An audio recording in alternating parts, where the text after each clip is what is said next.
All right, what's going on, everybody? Welcome to another episode of the beloved Dorseys podcast. We are your hosts, Justin. And Imani.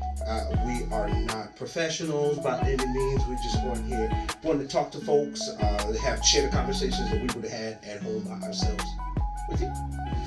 So, how we normally start off our show is getting into our laughing lesson. Yeah. So, our laughing lesson of the week, we had friends that had a gender reveal party, and we went there. I thought we were actually I thought we were doing good. I thought we were on time. We struggle sometimes with arriving places on time. It is a mutual struggle I think we might have had before we got married, and we have let our powers combine. But speak for yourself. Yeah, okay. Anyway, so it started at 1:30. We left the house at like 1:42. Bro, I don't think we left. Oh no, because I thought it started at 2. Okay, so we left the house at whatever time. We get there and we end up being the first people there. It's hilarious. And then some more of our friends come and we over here like, dang, where's our people at? And I said, oh, you know what? Y'all didn't even look at the flyer because they're actually just featuring. They're just doing a guest appearance. So who knows what time, they're going to swing by. Just making jokes. But when they pulled up, homeboy came in and he had on like the shades. He was double cupped up. He was like, yo, what's good? Dapping up. I promise I saw him take a picture and sign an autograph. And he was legit looking like he was coming to do a club appearance. And so I'm over there weak. But we were having a good time. We had a really great time with our friends. My lesson is don't show up nowhere on time because you never know. I'd rather be a little late and just be able to, roll in there with stuff. When stuff already going and, you just squeeze on in here. No, because we were late to Cephas's dinner. See, you got to know. So here's the other lesson. You have to know your friends. Cephas is an on-time dude. He do things on time before time. I just know how he is. All my friends are not like that. Our friends today that we went to go see them, I know they more on my time, probably more usually later than me. When we go out to events, I usually get there before they arrive. So this was just kind of in step. I should have known better. That's all. That's the lesson. That's the lesson. But no, we had a great time with sharing, talking with our people. Yeah. Doing it feels more adulty because we're closer to being in that space, and we're married, and talking about kids and hanging out with our friends that have kids. And I'm like, so how's adult life? How's responsibilities feel? Are you having any? How do you feel going to our first baby thing as a married couple? Is that no? That's a lie. Not our first baby thing. It's the second one in 2 weeks. Yeah, that's true. Are you getting? This is my first gender reveal. It is. Yeah. I didn't know what to expect. Is that a thing you want to do? Like whenever we have kids, is that a thing you want to? I like to celebrate. Yeah, you do. We did an engagement party. We had 2 engagement parties. I was about to say, did we have more than one of those? No, 2 bridal showers, a bachelorette. I like to celebrate. You like to party? Yes. You and your mama. So, when we have a baby, we'll have 2 at least, because we'll have one here and one in Maryland. I didn't like the idea of gender reveals just for the sake of it's another thing that you got to do and plan and get together. Like bah humbug. It's fun. Life's about celebrating. Oh yeah, I mean doing the things is fun. I don't like having to be the responsible party and the side of setup, and that's why I don't like it. I'm not a Scrooge. I just don't want to put up Christmas decorations. Guess who has to help put up Christmas decorations and take them down when we do Christmas is great. I just let it come and we bring the gifts. We don't have to wrap them. We can just put them in bags because we save the earth because we just going to make more waste anyway.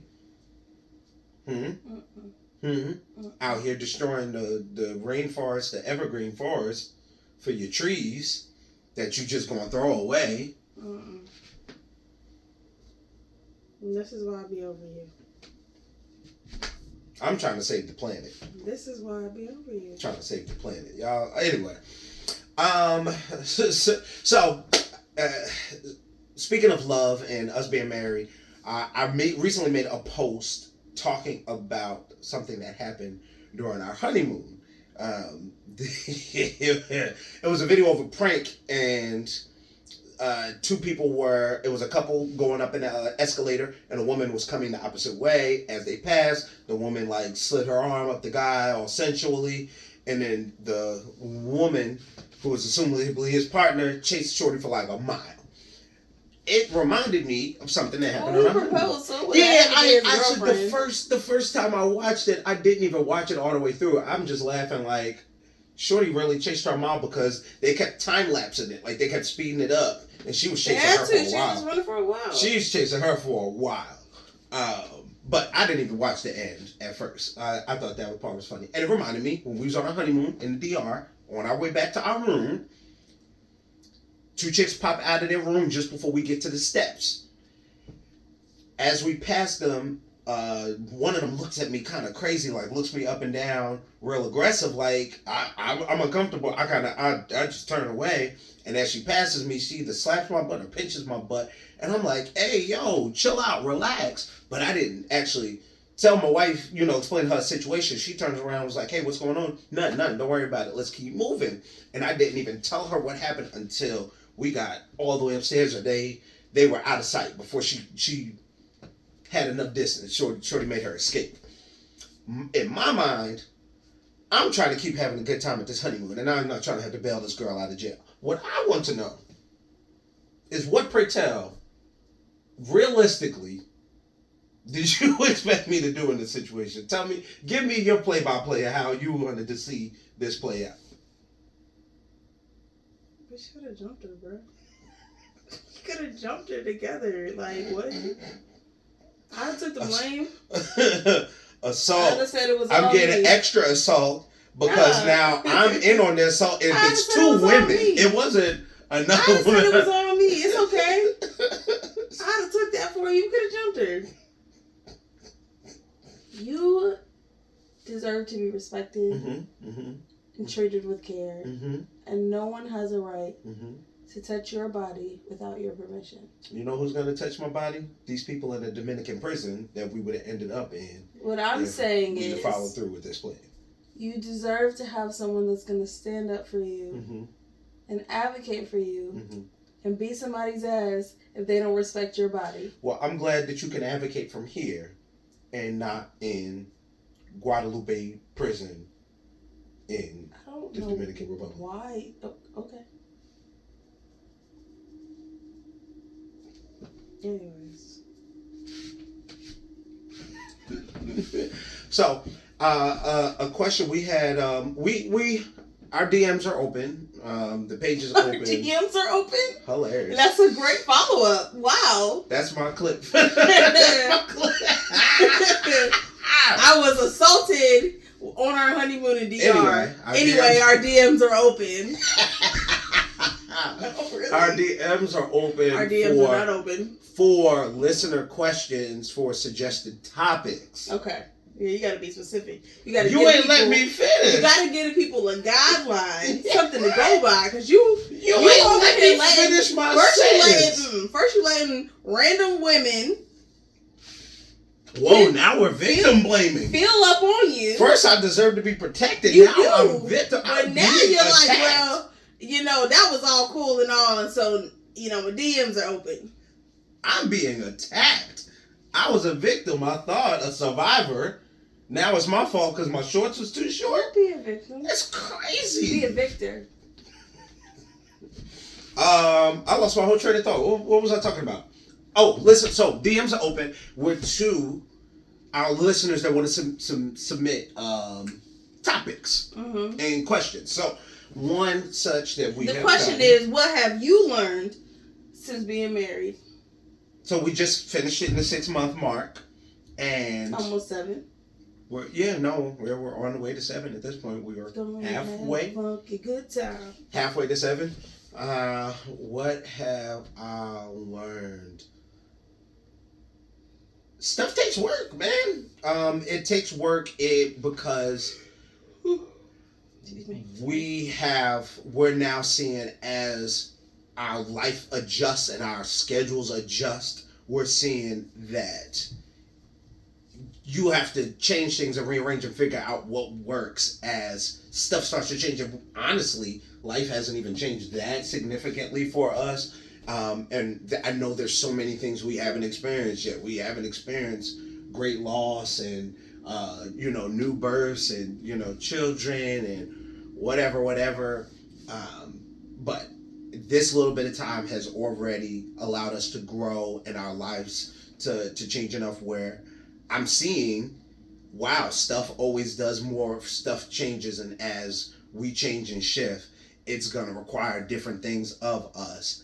And I have to learn how to, pivot, how to ask those questions, how to make adjustments. And I'm not a person that, I'm a creature of habit. I can mostly eat the same thing most of the time.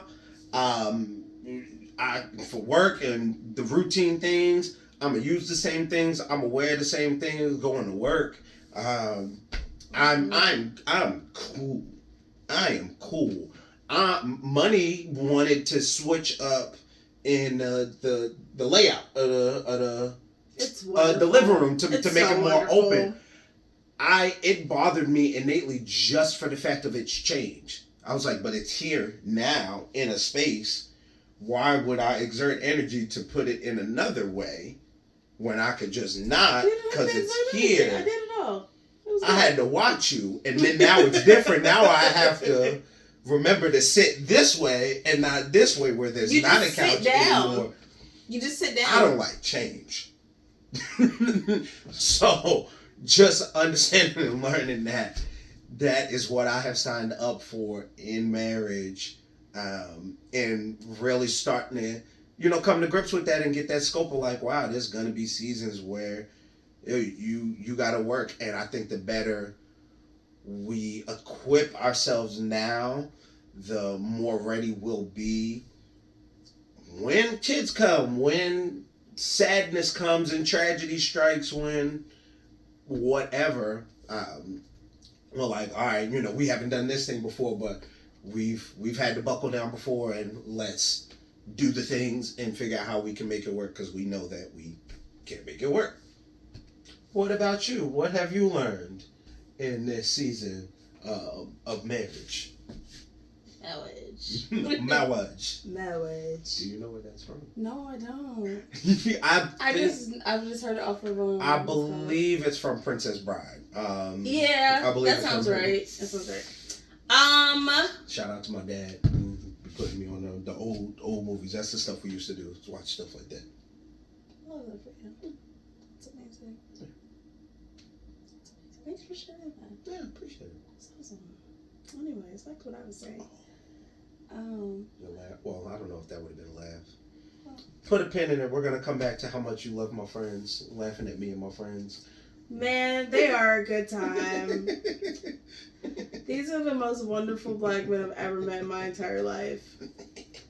They'd be like, hey, what's going on with this? And we just gotta keep our brother in prayer. We're just going, are you good? Are you good? They just check on each other. She was laughing at us though, or no, not laughing at us, but she was just like, oh, y'all are so cute, because when we got on the line, happy to talk to each other. We here, like, you here, boy? Let's go, let's do it. So excited. It's always a good time. There was some teamwork happening there. It was beautiful. Oh gosh, nothing better. To your question, what I've learned since being married, communication is very important. So I've been in very toxic masculine spaces where they make you feel like women wanting to talk is a bad thing, and that men don't want to communicate or talk, essentially. And that you're wanting to talk is essentially nagging. And just a lot of things to that tune, and realizing. And I remember us dating and being like, well, we talk. I don't feel like he feels a way when we talk. Like, Mm-hmm. I don't think there's an issue. But realizing, like, you have to communicate. You have to communicate. You have to communicate. You just have to. Like, it's like literally no other option. I was talking to my best friend. I guess another thing that I learned. I was talking to my best friend. I was telling her something I learned, or something I'm realizing. Like, I feel like I already knew, but when you put it into practice, it is that much more real. Is the fact that, like, you are committed to this person for life. Mm-hmm. For life. Like, that's what I committed to. I committed to being with you for life. And so I have to be mindful of the decisions that I make and the things that I do, because they don't only impact you, Mm-hmm. but they impact me, they impact our marriage, they impact how we move forward. It does us no good for us to get into an argument and storm out of the door. Yeah. That stuff like that, the saying mean, hurtful things to each other starts to weaken the foundation, Mm-hmm. where it becomes a tit for tat, or now I'm afraid that you're gonna leave or walk out the door. You're namely making each other. It's a animosity and an enemy situation, as opposed to we're fighting whatever the issue. Now it's me. It's literally me versus you. Right.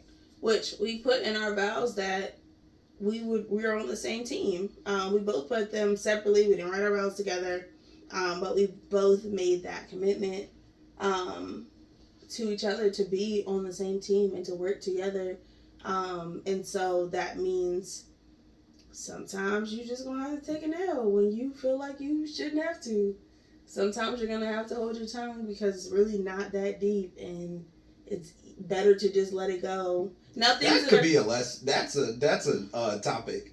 Not that deep. When it's not that deep, but it feels deep in the moment. While I'm standing here, it feels deep. I agree. I agree. But no, just kind of realizing that it takes a lot of communication and a lot of consideration for someone else. And if you don't want to do that, or you can't do that, then I will wait until you're at a point where you could do that. I know that you are someone that I love and that I plan to love for the rest of my life, and I plan to work things out with for the rest of my life. So having to be considerate and having to be mindful and having to, even when you do say something, when it's not that deep but you feel like it's that deep, having to go back. And that's something I learned from my childhood. My mom would say what she needed to say and then step out, and I would be upset, and then she would reflect and she'd be like, you know what, my point was right, the way I said it was wrong. Hey, this is why, this is, blah, blah, blah. And so there was a communication. And so even in that, like, learning that even if I don't have the tools to say it in that moment or come out correctly in that moment, I have the tools to come back and say, hey, I was wrong, or hey, I didn't mean, that, or apologize or whatever. So, yeah. This wasn't on the topic list, but you just reminded me of something. My father did that as well, and not saying my mother didn't ever do that. I just specifically remember him making multiple points, or making a point to, apologize or say, hey, I misspoke. I did X and X incorrectly. Even times when I wasn't necessarily thinking much about it, or it wasn't bothering me. Him still coming back, and in therapy, I remember I got asked that question: is that something I feel like I have a hard time with? And that probably something that fed into why that's not inherently difficult for me. If I can at least see I can usually see some area where I can apologize or accept some faults in the situation, which I personally think is important. I want this so this doesn't do things that we don't need it to do. Okay, So, skipping out of all of this love and marriage stuff, yeah, we're gonna take it to the streets. To Twitter and social media streets, I kept hearing stuff about Nick Cannon. So anytime stuff comes up with Nick Cannon, either they're talking about him being a great businessman and doing something wilding out and all this money he's getting, or more likely, him and baby mamas and making children. That's what that man's like to do in his off time. He gets money and he goes and makes babies. Apparently, I heard Nick Cannon's is starting a show with Kevin Hart is going to be the host, and they are, what is it called? Who's going to be my who's going to be my baby mama or something like that, where essentially women are competing for the opportunity to be. That's not a thing. So are you serious? So sorry, he didn't tell me all the details. I didn't. That was on purpose. He literally said something about Nick Cannon, and I'm like, the paper literally just says Nick Cannon. It doesn't say anything else. So no, look, this is absolutely 100% an article. Like I went from social media. I'm screaming. The article. Wasn't he just stressed about not having enough? I cannot. I'm about my own business. I need to mind my business. That's that man's business. He got the money to afford it. I don't. And this is why I didn't tell you, so I could get all of this from you. So apparently it was a prank or whatever, because it was a publicity stunt for some show him and Kevin Hart were doing, which was about doing pranks and different things like that. So much better. I was like, he literally was just like, I don't have enough time for my kids. No, but so okay, so here that's a conversation and a question, or what I was thinking about, how he might be cool, or as when they're real young, kind of trying to make it work, all this stuff, but unless they all in a compound or at least the same city, there is no way you're gonna be making to all these elementary school games, events, stuff like that. If these women and children are in different states, and that man, got businesses and all the stuff he gotta handle, that's impossible. It's hard for any successful parents to be present for their child that's in the house. That's gonna be a real interesting situation to watch. To be. Not just to be present, but to be fully engaged. Yeah. And like you may have a checklist of like, all right, let me call number 3. Get you okay. I'm gonna call 3. To have the emotional capacity for all of those children, so that they feel, and not to say that they won't feel loved or whatever, but something's gonna feel like it's missing, because not only do they have a dad who's famous, who has a bunch of business endeavors, but also a dad who has multiple children in multiple spaces. Like, that just seems tough, because I'm thinking about that phone and how active his phone gotta be. You already taking business calls, you moving and shaking. You have 13 kids, 12, 13 kids. And the mothers of these children, at least, definitely are going to be calling you. And the specific reason he was recently coming up is because he did some interview and was talking about he does not give the mother of his children allowances. Whatever they need is what they get. Dang, I lost my whole train of thought. My thing is, so obviously they're reaching out to you. You're obviously in regular contact and communication.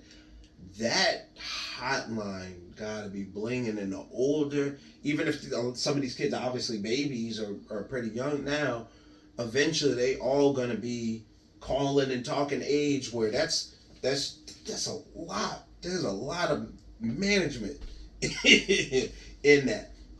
My question I was going to ask to you, was there any point in your life, in your single life, that you would have considered a situation like this, where you got somebody that's they're going to take care of everything? He was going to have to get me. I was going to have to get God. Ain't no way. Ain't no way. As a child who grew up... Not liking to share? No, but yes. No, but yes. Without an active father in my life, I could not see. And now granted, the ones who the ones who have the older children may not have realized it was going to be 12 children by the time they had child number 3 or 4. Because he had 2 with Mariah. So if you were, baby mama number 2, I don't think there's anybody older than Mariah's kids. I don't think so. But if you were baby mama number 2, it would have been like, okay, maybe. Number 3, maybe. Number 4, nah. Nah, they knew what they were signing up for. Yeah. I'm fairly sure he come up front. This what it is, this what it ain't. I could not foresee myself signing my kid up for that. I just... Because I know, and again, he's being as active as he possibly can. Yeah, but there's limits, man. Yeah. Even if he's financially, obviously, everything's going to be taken care of. But you being there is crazy. I can't remember what the woman's name was, but I was listening to an interview with one of the mothers. She may have actually been on Shan. She got short hair. I'm an audio listener. I don't know what people be like. But she was fine with how everything was and had the reality of the situation, what she was doing. But she also admitted that this wasn't something that she foresaw herself doing for the rest of her life. Like, she was okay with this arrangement in their relationship now in this phase. But that doesn't mean that this will always be how she lives or how, she's okay with this. Because I guess, I think, from what I'm remembering, I guess she's not dating other people or whatever's going on. But Nick still is. She was like, this works for me for now. It will not always be the case. So. Yeah. I don't blame her. I just feel like, I don't know. And that's no judgment on those who can. I think you should know your strengths. I'm not judging the man. You know what you can do and what you can't do. We just talking about it and, curious and opinions.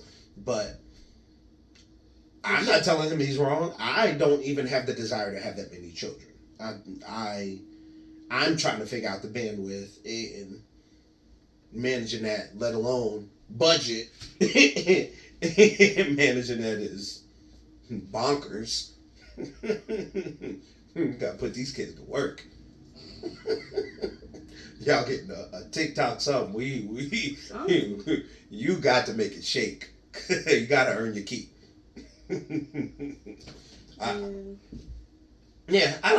don't think he's wrong, and I think it's wrong that people are gonna vilify him, and and the women go. Adults. They go into it eyes wide open. You haven't heard anything come out where anybody's complaining about him. Honestly, he's working within what he got, or has to be. A lot of niggas is not. He got to be working it within what he has, and so he knows what he can do. Now, as the person on the other end, you got to know if you cool with that or not, and obviously they cool with it. Obviously. So, who am I? I'm gonna mind my business. Well, with that, that's another episode of the Beloved Dorseys podcast. Before we get out of here, we want to say a special shout out to our sponsors, Black Girl Bless Handmade Boutique Earrings. These are the invisible ones, the airs. The airs is exclusive. They're not available on the website yet. They may or may not ever be available. We haven't decided yet. But you had a event last week, didn't you? Let me tell y'all something. Tell the people. I had an event last week. The fashion show, baby. Sure did. Had an event last week. I got an event this weekend. The weekend after that. and the weekend after that. So that's April 8th, 15th, and 22nd. April 8th, I'll be at Odin Brewery from like 12 to 2. Don't let me lying. Hold on, give me one moment. Shout out to everybody that came out and supported us at the table. Shout out to all the designers and all the other. It was nice. We had a good time. Shout out to my friend Ty. She did a great job. Yeah. Full Circle Market at Odin Brewery from 12 to 4. And then Strange Fruit Music Festival, downtown Greensboro and Center City Park. Mm-hmm. Amen. So that's 5 times fast. Center City Park, Center City Park. What was that tongue twister? Don't remember. Anyways. You was going to ask me. I was trying to think of it. 12 to 5, Strange Fruit Music Festival. I'll be there. There's also a Shrimp and Grits Fest. Sounds like fun. In Greensboro from 4 to 8. I may or may not be there. I won't be vending there, but that's happening. So you should know about that if you're in the area. And then I don't have the time for the 22nd, but it's in Thomasville. That sounds real Chitlin I'll be circuit. there. Huh? Shrimp and Grits Festival sounds real Chitlin circuit. Chitlin circuit? What does that mean? Chitlin circuit is what they refer to as when you had segregation and stuff like that, the black clubs that the comics and people would have to do. It's that's the nigga stuff. That's the Chitlin circuit. Gotcha. I like shrimp and grits. It's usually going to be my go-to unless they have some sort of sausage gravy, which, why you got to do me like that? Only because the taste is good. You'll take the juice. Yeah, but it always has meat in it. Yeah. Always has meat in it. I hate when the average. It's seafood. It doesn't need meat. Mm-hmm. It doesn't need it. You can eat it, but there's gonna be trouble. Let me tell you something. My dad makes the best shrimp and grits. Mark Wright is undefeated in the shrimp and grits sector. You can see him. You can add him. Shout out to you. But you can't beat him. It's another one of our sponsors. This is another one of our sponsors. We'll be coming for another special investment. Yeah, my special investment. Yeah. Shout out to you, sir. And my mom's cakes. Yeah. Anyways, we're gonna ramble. We'll just continue to sit here all night. Hope you guys are blessed. Stay blessed. All that good stuff. We're going to stay married and keep working at this thing, and we'll see you next time. Stay black.